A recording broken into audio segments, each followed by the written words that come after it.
Hey guys, so today we're going to be reviewing the Powerjack 12,000 watt low frequency pure sine wave inverter, AMG version.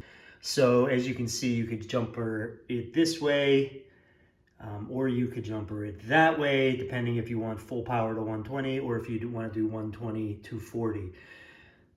So what we're going to do is just before we get into a power demonstration to see how many watts this thing can actually do, I just want to go over some rough measurements for someone maybe looking to buy in this. They can see what size it is, because it's kind of misleading when you look on the website.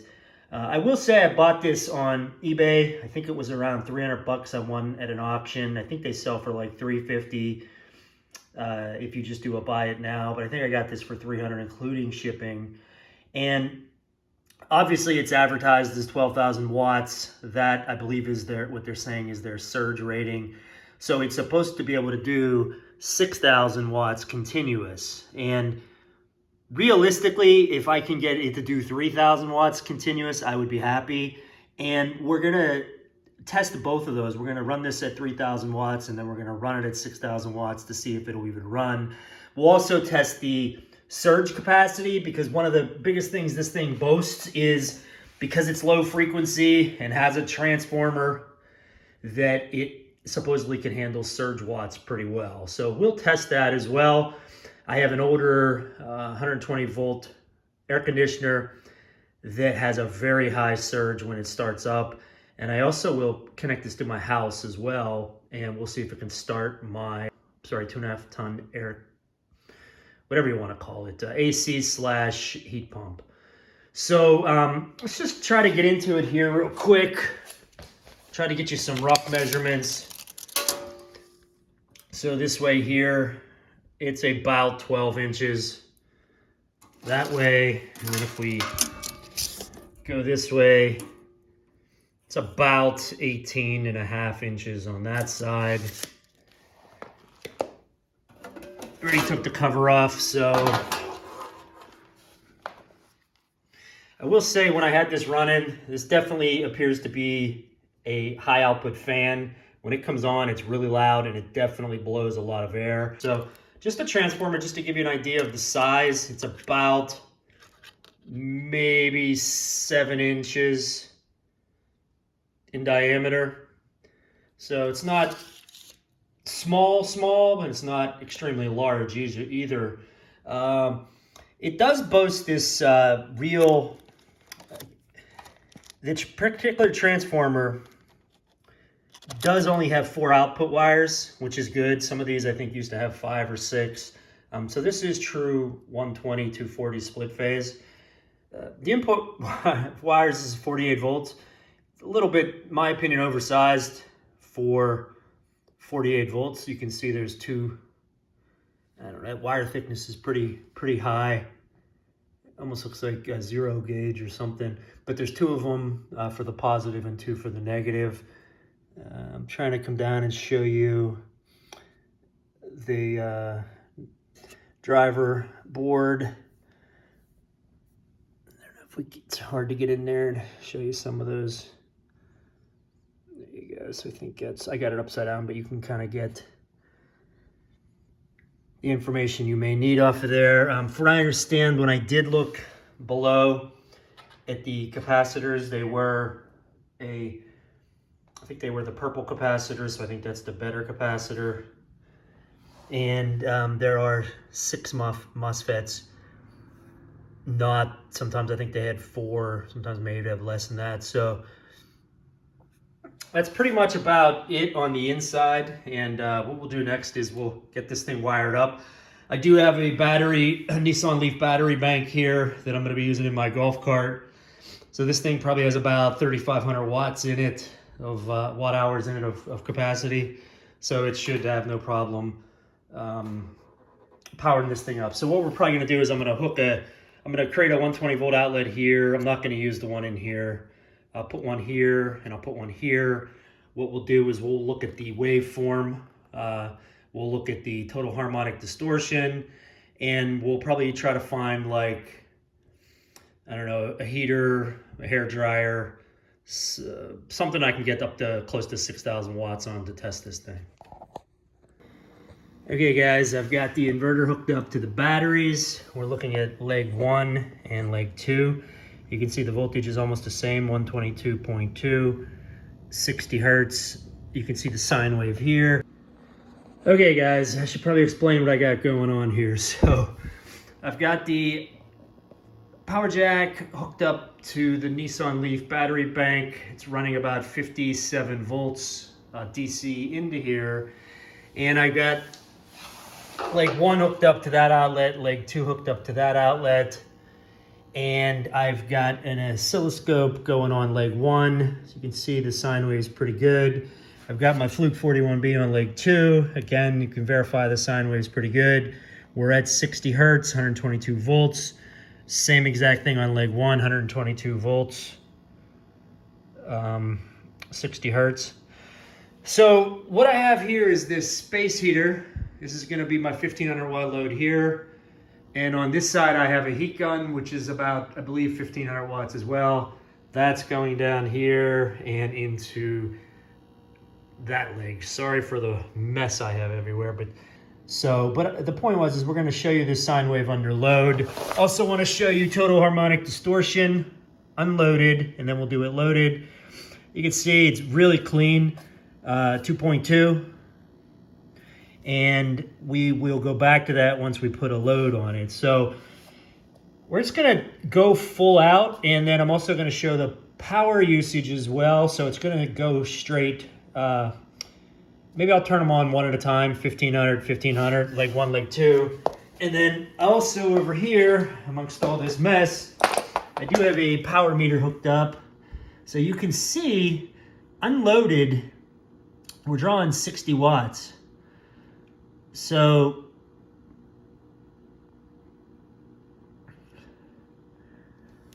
it does use quite a bit. Now, there's this power saving mode.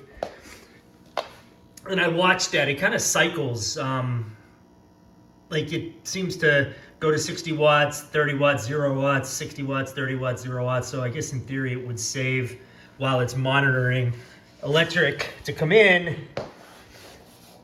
But for this purpose, I would never use it that way. So hopefully what we do is we get this going. It's gonna get a little loud when that fan comes on, but I do have a temperature device here that we can check the MOSFETs, and we could also check that transformer.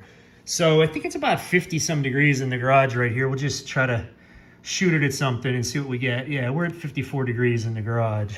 All right, so what we're gonna do is turn on this one first. This is actually leg 2, and then we're gonna look at the waveforms and the distortion, and then we'll see if we can run this thing at 3000 watts.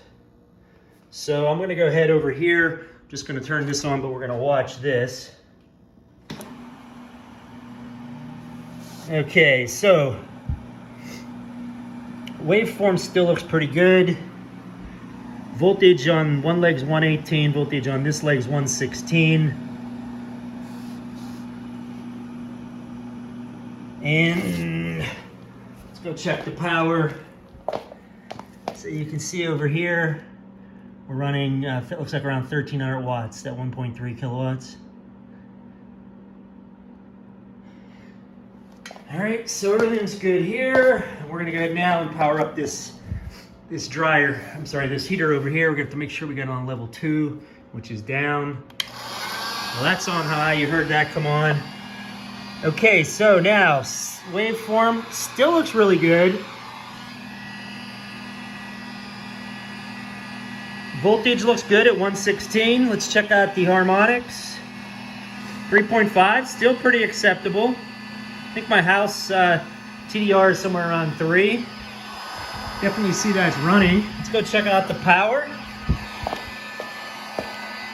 So you can see we're using 2.65. Not at quite 3 kilowatts, but close.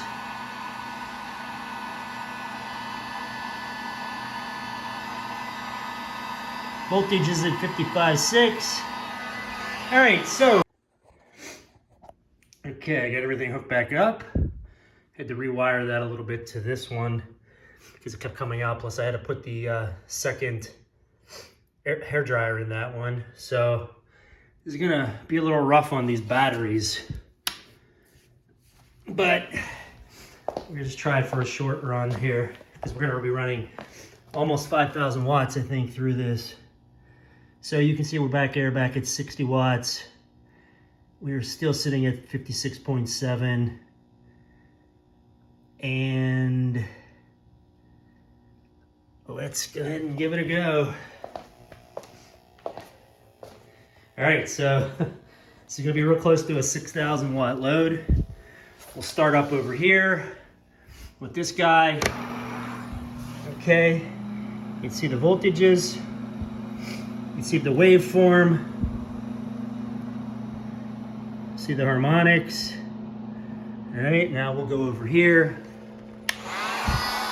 Okay, so now we're sitting at 3,000 watts approximately. Waveform still looks good, a little notch in there. See what we look like here.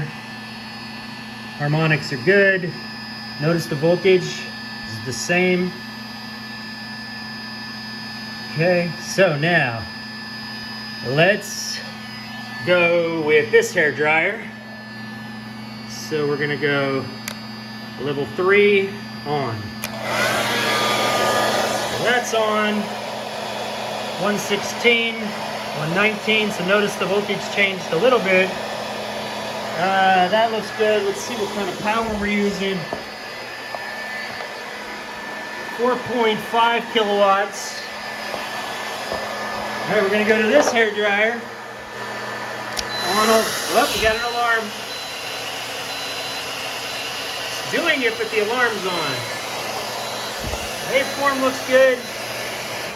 That just shut off. All right, so couldn't handle the 6 kilowatts. Shut off right away. So it handled 4.5 very well. So yeah, the alarm. That was not smart. Shut all this off here.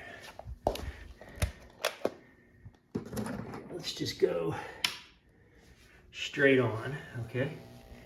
Now, okay. So, when you turn on some of these resistive loads, if they use a diode, it really causes this inverter to freak out. That there, however, didn't. And I'm just gonna check something. Yeah, so that, however this one is on low, is definitely different than the hair dryers and this heater. So maybe what we can do is keep that on low and then put all the rest of them on high and see how close we can get to 6,000. So we're running 730 watts right now. And we're gonna go over here, turn this guy on, which we know is almost 1,500. We know this guy, where at here? This guy here's about 1,500.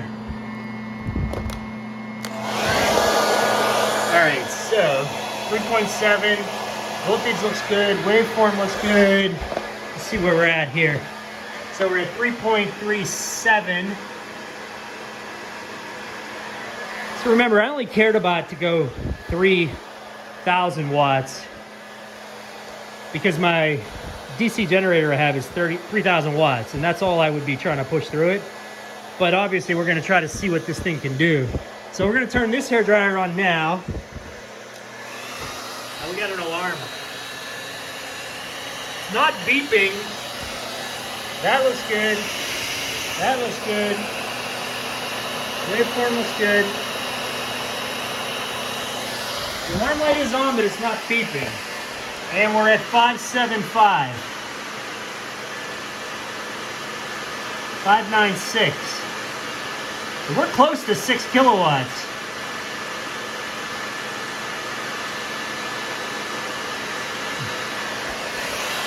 So, I don't know how long we'll run with the alarm light on. This fan did not come on yet, which is really strange. Hopefully I didn't knock a wire out of it or something.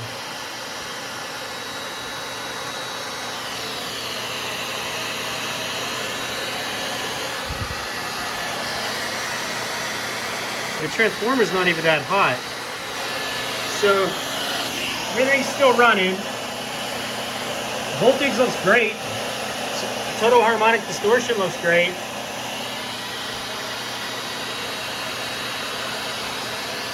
Really shocked that fan has not come on yet. Let's see. It's almost too hard for me to shoot the MOSFET down there.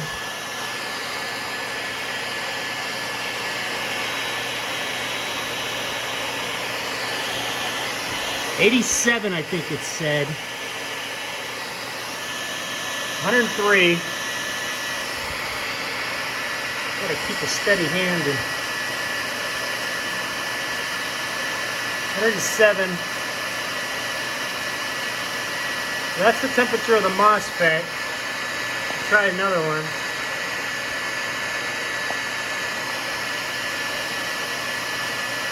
They're around the same. Transformer, 99, 100. There's your 6,000 watts. It's doing it. There goes the fan. You can hear how loud that fan is.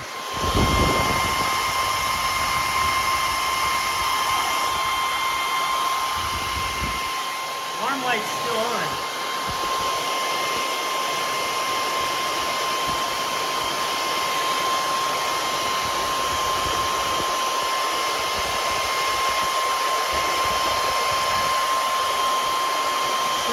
Around 106. I should probably put the lid on that so it cools it down more. All the loads off.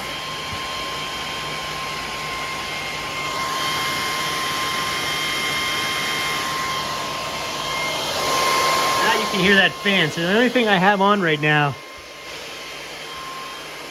all the electric devices are off. The only thing on is the Powerjack. There you go, and it cooled itself down enough. So we'll go back over here and you'll see we're back to the 50. So that's what it is at idle, 56 watts. You can see the voltage recovered, 55.2, and we used about 15 amp hours and 820 watts, give or take, since for this whole project. All right, well, I think what I'm going to do is just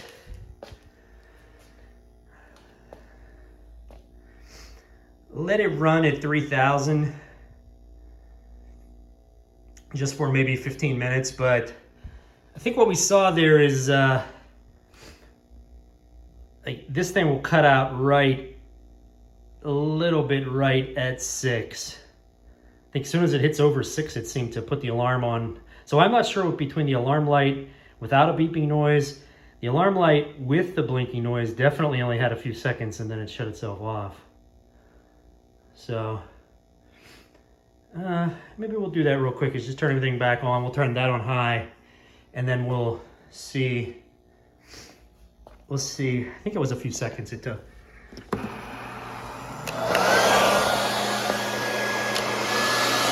Okay, so I'm gonna try to get my camera over here while I turn this on high. Okay, so high is down. All right, so we're at 4.8 and we're gonna turn it on high. Yeah, it started beeping immediately, but it is using 694.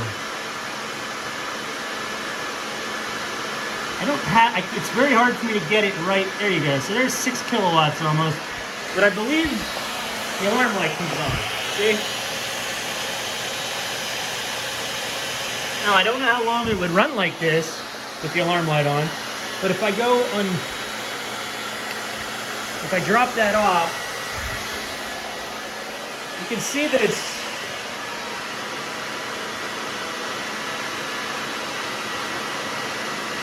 seems to easily be running 5. I'll try to measure it here.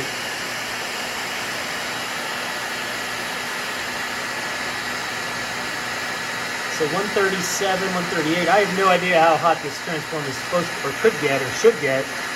But I do know there's a thermistor sensor right there, thermo sensor. So I'm assuming when it gets a certain temperature, that's going to cause the fan to come on. Let's see if we can see what that is. So that's 144.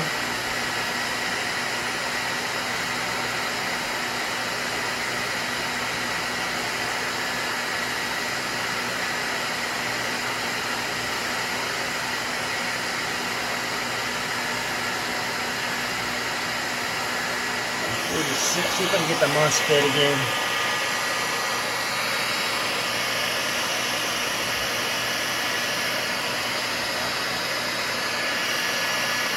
MOSFETs aren't quite as hot. I'm shooting across 3 or 4 of them, so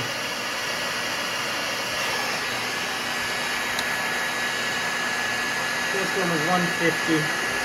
There it goes. So it seems to be maybe 150 is what causes that fan to come on. Now, like I said, I don't have the cover on. If I had the cover on, the air would be shooting out back.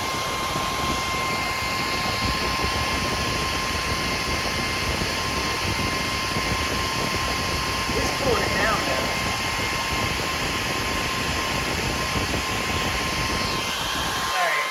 Soon enough.